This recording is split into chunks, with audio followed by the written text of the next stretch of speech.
Então eu convido você a abrir a sua Bíblia no livro de Eclesiástico, no capítulo 15.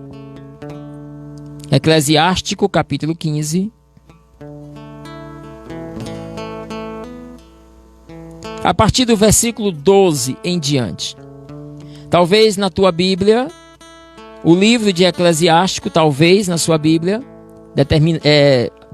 em algumas traduções, o nome desse livro é diferente, chama-se Sirácidas. Então talvez você vai encontrar com este nome, tá? Mas quem já abriu vai acompanhar aí comigo então. Eclesiástico, capítulo 15, versículo 12 em diante. Esta palavra nos diz o seguinte, acompanhe comigo. Não digas, foi Deus que me desviou do caminho. Pois Deus não necessita de pecadores. O Senhor detesta todo erro e toda abominação. Aqueles que temem a Deus não amam ao erro. Não amam essas coisas. No princípio, Deus criou o homem e o entregou ao seu próprio juízo. Deu-lhes ainda os mandamentos e os preceitos, para que fosse governada a sua vida a partir de mandamentos e preceitos dados por ele, por Deus. Versículo 16. Se quiseres guardar os mandamentos de Deus e praticar sempre fielmente o que é agradável a Deus, eles te guardarão. E aí ele continua no versículo 17, presta bem atenção, porque Deus colocou diante de ti a água e o fogo, estende a mão para aquilo que tu desejares. Porque Deus também colocou diante de ti, versículo 18, a vida e a morte, o bem e o mal estão diante do homem. O que o homem escolher, o que ele escolher, isso ele colherá, isso lhe será dado. Porque é grande a sabedoria de Deus, porque Deus é forte e poderoso. Ele vê sem cessar o coração dos homens. Os olhos do Senhor estão sobre aqueles que o temem. E ele conhece tudo. Ele conhece todo o comportamento dos homens. Ele não deu ordem a ninguém para fazer o mal. E a ninguém deu licença para pecar. Pois então não deseja uma multidão de filhos, pois Deus não deseja uma multidão de filhos infiéis e inúteis pelo pecado. Palavra do Senhor. Graças a Deus. Essa palavra, ela vem nos trazer um questionamento na pregação de hoje, na formação de hoje, aonde Deus vem colocar através da sua palavra diante de nós exatamente esta condição, primeira, de liberdade e segundo, de, a partir da liberdade, poder de decisão. A palavra de Deus começa dizendo assim, queridos, no versículo 14, no começo de tudo, no princípio de tudo, Deus, quando criou o homem, lá nas origens, lá em Adão e Eva, quando Deus criou o homem, ele entregou este homem ao seu próprio juízo. O que isso significa? Que Deus deu ao homem a graça, o dom do livre-arbítrio, a liberdade de escolher o que ele quer fazer e como ele deseja fazer as coisas na sua vida. A grande verdade é que tanto eu como você podemos fazer o que quisermos da nossa vida. Sim ou não? Se você, por exemplo, se decidir agora a apertar aí o seu celular e sair dessa live, se você tomar essa decisão de fazer isso agora, você faz. Se você quiser agora sair no meio da rua, embora que o isolamento social tenha nos pedido para ficar dentro de casa, mas se você disser, não, eu vou sair, você sai. Você pode fazer o que você quiser na sua vida, Porque Deus te deu o dom da liberdade de decidir fazer aquilo que tu queres fazer. Este dom de liberdade chama-se livre-arbítrio. Acontece que nem tudo aquilo que eu quero fazer convém que seja feito. Realmente é bom, nem tudo é bom. Eu quero sair ali fora e bater na primeira pessoa que eu ver no meio da rua. Eu posso fazer isso? Pode. Convém fazer isso? Lógico que não.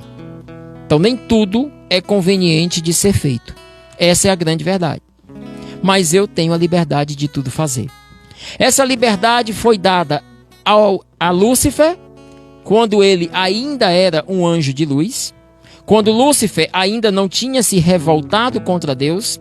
Quando Deus criou os anjos sem liberdade. Os anjos adoravam e amavam a Deus porque não tinham liberdade, não tinham escolha de não fazer isso. Mas um dia Deus chegou e disse: vou dar liberdade aos anjos, vou dar livre arbítrio aos anjos.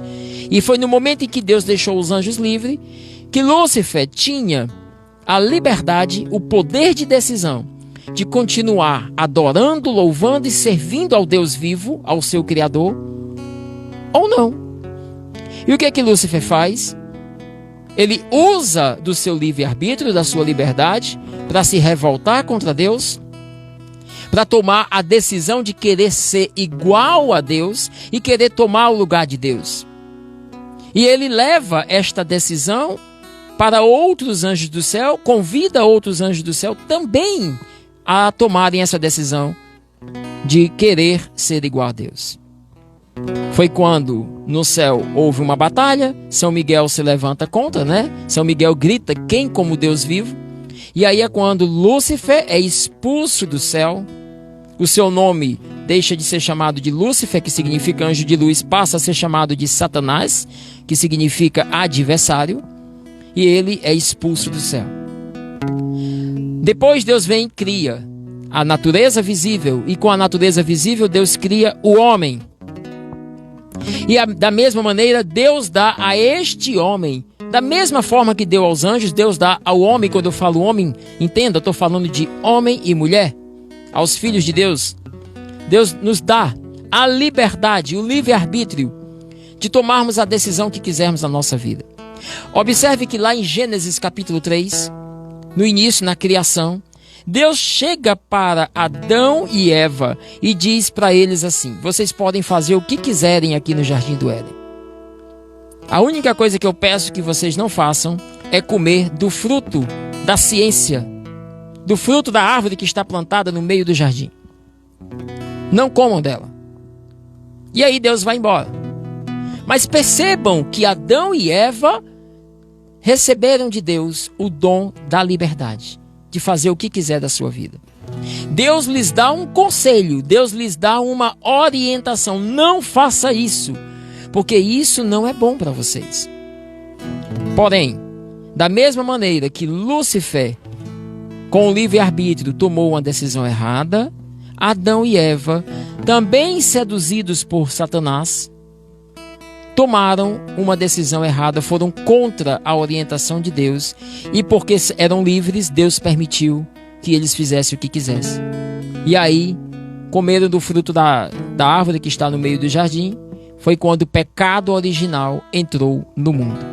Eu gostaria que você percebesse que Deus nos ama de uma maneira tão grande que Ele nos deixa livre.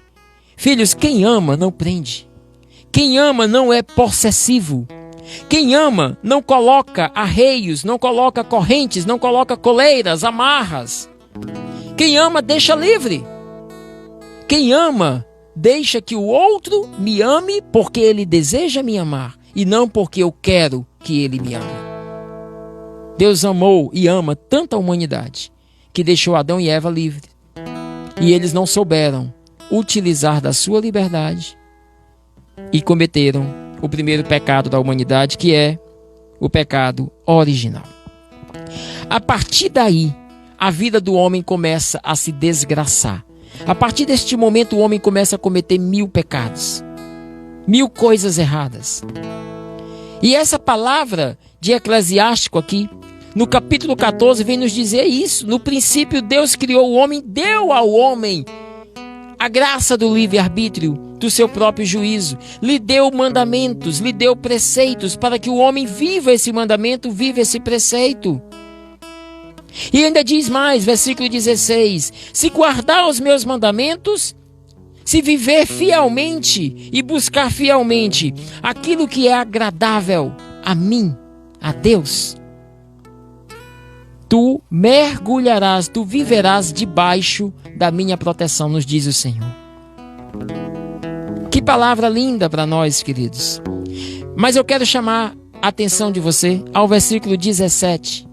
Porque no versículo 17, agora que nós já compreendemos que Deus nos deu o livre-arbítrio porque Ele nos ama, porque Ele é um Deus de amor, agora nós vamos compreender que no versículo 17, Deus nos fala assim: Ele coloca diante de ti hoje a água e o fogo. Preste atenção na palavra. Deus coloca diante de ti a água e o fogo. Tu estendes a mão para aquilo que tu desejares, porque tu é livre. O que tu queres hoje na tua vida? A água ou o fogo? Tu podes ter a água ou tu podes ter o fogo. Diante de ti estão as duas coisas. Tu tens a liberdade. O versículo continua no 18. Diante de ti também estão a vida e a morte. Tu podes buscar vida ou tu podes buscar morte para ti. Eu posso escolher, por exemplo, viver uma vida saudável.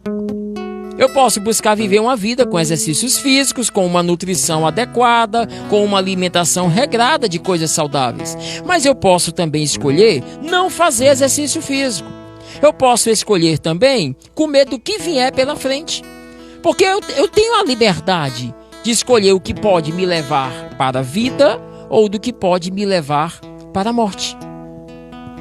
E ainda diz, no 18, continuando, ainda diz assim: diante de ti também estão o bem e o mal. O que tu escolher, é isso que tu terás, é isso que lhe será dado. Diante de mim está o bem e o mal.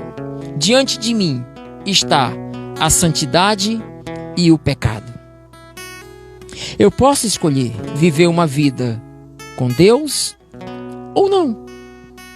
Eu posso escolher hoje continuar mergulhado nos vícios da minha vida. Eu posso continuar hoje a fumar. Aquela pessoa que usa drogas, ela pode continuar hoje a usar drogas. Aquele que bebe, aquele que está mergulhando agora nessa quarentena, nesse isolamento social, aquele que nunca bebeu tanto como está bebendo agora. Eu posso escolher ir por esse caminho do álcool ou não. Eu posso escolher viver dentro da minha casa uma vida de confusão, de conflito, de atrito, de briga todo dia ou não. Eu posso escolher passar o dia inteiro mergulhado na televisão, mergulhado na internet, ou eu posso escolher buscar algo mais benéfico para a minha alma, para a minha vida, para o meu coração. As minhas escolhas, aquilo que eu decido, irá repercutir, irá refletir naquilo que eu vou receber na minha vida. Aquilo que eu planto é aquilo que eu vou colher. É isso que essa palavra hoje vem dizer para mim. Se hoje tu tomas a decisão na tua vida de viver a tua vida pelas tuas próprias vontades, por aquilo que tu achas que é o melhor para ti, por aquilo que tu decides hoje, na tua vã sabedoria, naquilo que tu achas que é o mais adequado, se tu tomas decisões por aquilo da tua vida que humanamente você acha ser o melhor, sem procurar buscar a vontade de Deus, conhecer aquilo que Deus tem para ti, você pode estar indo por caminhos que talvez no futuro muito próximo ou muito distante, você vai receber frutos que você não vai gostar de colher. Essa é a grande verdade. Hoje você tem a decisão de tomar na sua vida a decisão a liberdade de tomar na sua vida a decisão que você quer para a sua vida. Quer continuar na tristeza? Está deprimido? Está ansioso por causa de tudo isso que nós estamos passando agora, dessa pandemia? Você está preocupado com o que vai ser do futuro? Com o teu emprego ou o teu desemprego? Com as tuas contas? Você pode decidir-se hoje mergulhar nisso, entrar numa síndrome de pânico, entrar numa insônia, não dormir à noite, ou você pode decidir mudar tudo isso na sua vida. O Seminário de Vida no Espírito Santo é uma sequência de palestras que nos convidam a uma mudança de vida, a uma transformação de vida. E no final, lá no domingo, é o momento onde nós vamos, depois de termos escutado tudo aquilo que Deus tem para nos falar, vamos ter uma experiência linda com o Espírito Santo. Mas hoje, no dia de hoje, nesta pregação, Deus vem falar para você que você tem o poder de escolher na sua vida como você quer vivê-la. Esse poder que Deus deu ao homem, esta liberdade que Deus deu ao homem, fez com que muitas pessoas tomassem decisões erradas. Fez com que muitas pessoas matassem, roubassem, cometessem adultério, cometessem orgias, pecados contra a sexualidade, contra a castidade, pecados sexuais, depravações.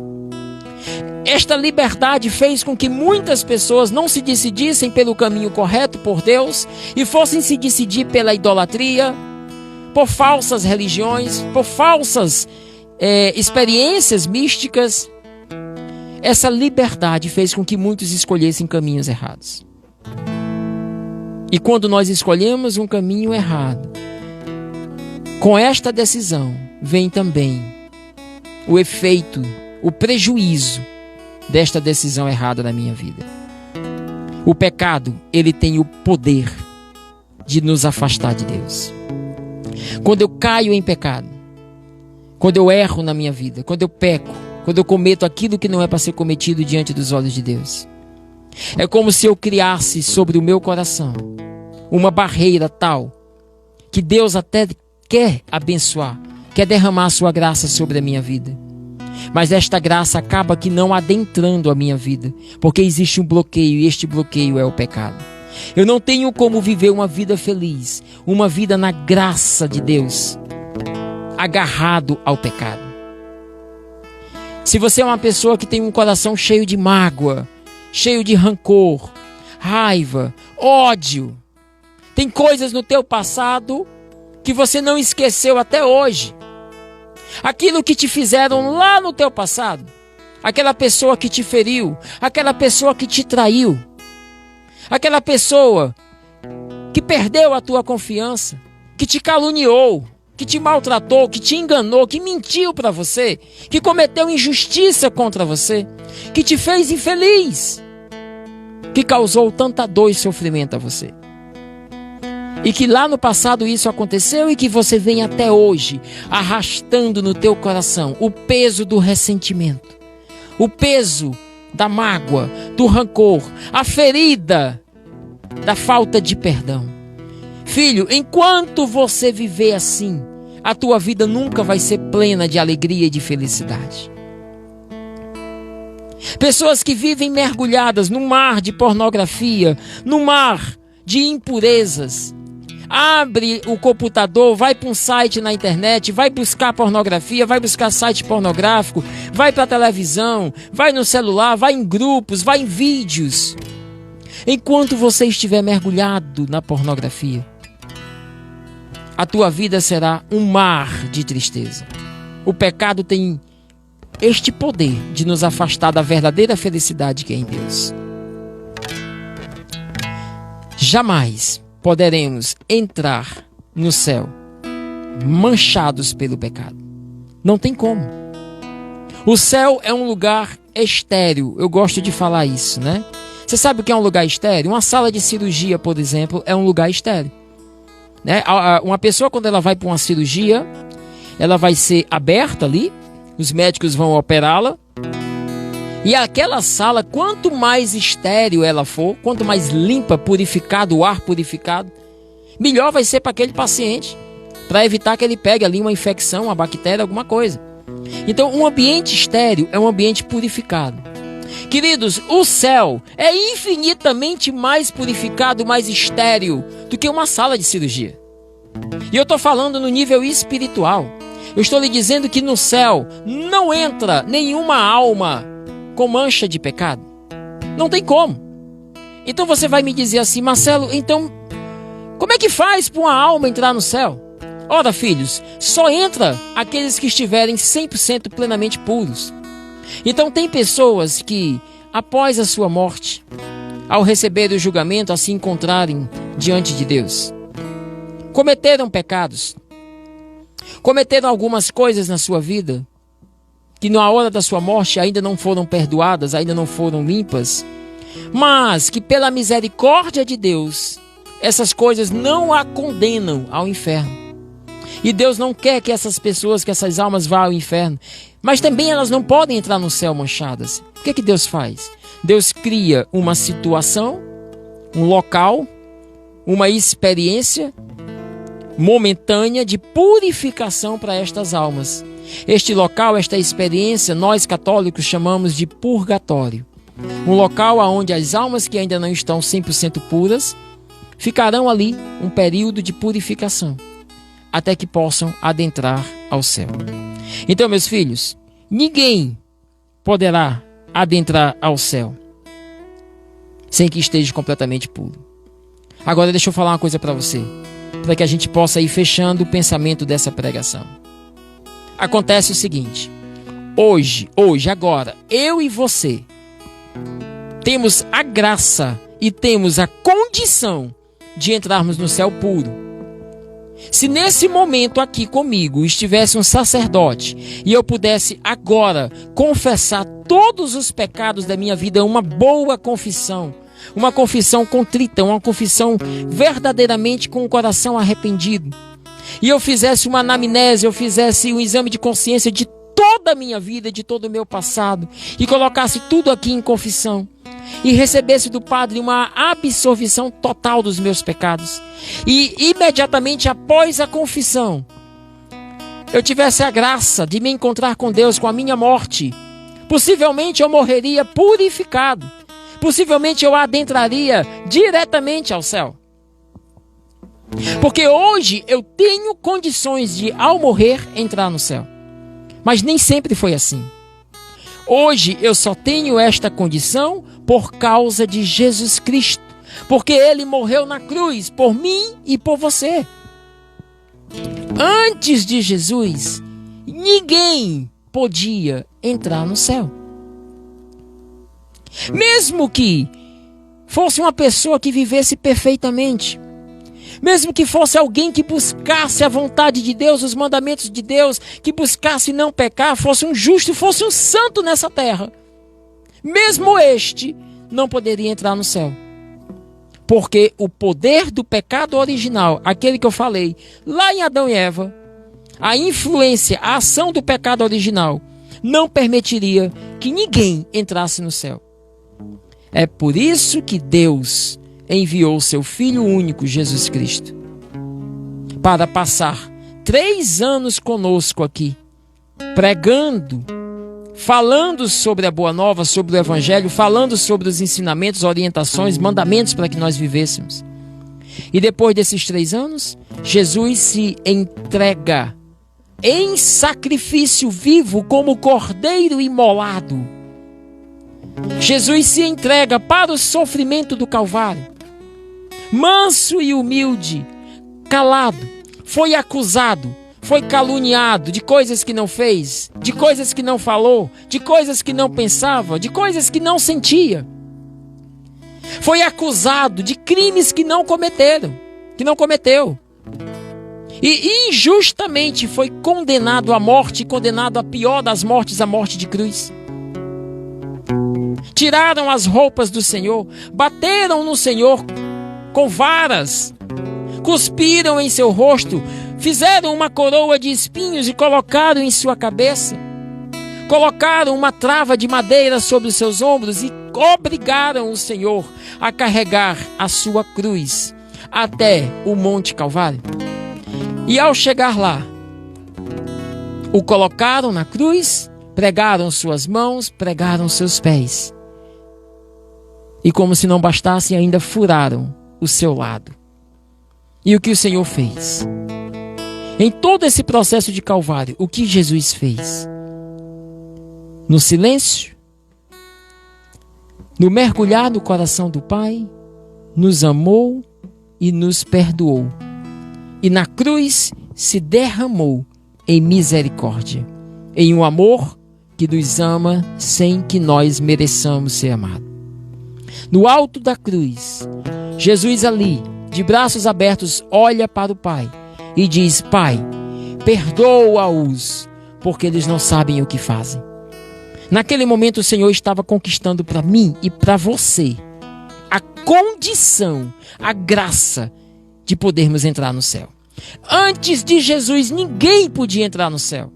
Mas agora, com o Senhor, entregando-se na cruz, imolando-se, colocando-se como sacrifício vivo, olhando para o Pai, dizendo: Pai, perdoa o pecado de todos que vieram antes de mim e de todos aqueles que depois de mim virão. Perdoa o pecado da humanidade, lava o pecado original deles agora, Pai.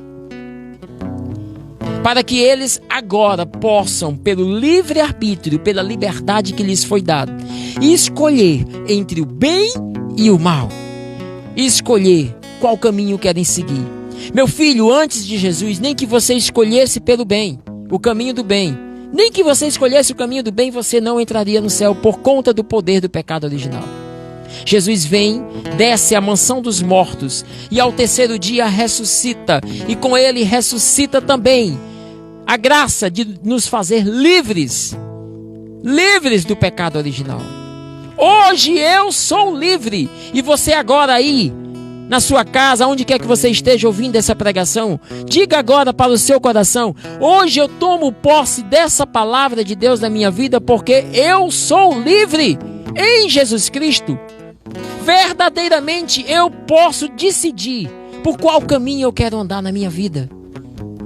Hoje eu sou livre. Jesus morreu na cruz por mim e por você, para nos dar esta graça da liberdade, para sermos livres, para podermos seguir pelo caminho do bem ou pelo caminho do mal. Eu convido você a fechar os seus olhos agora. Feche os seus olhos. E eu convido você neste momento a falar com Deus agora. Talvez faça tempo que você não faz isso. De uma maneira sincera, verdadeira, concreta, real. Diga para Ele assim: meu Deus, essa palavra vem tocar o meu coração e vem me transformar. Vem me fazer compreender, Senhor, que eu tenho a liberdade na minha vida de escolher por qual caminho seguir. Hoje, Senhor, eu quero dizer para Ti que eu me decido por Ti, Senhor. Eu me decido por Deus, porque eu quero viver a liberdade plena na minha vida.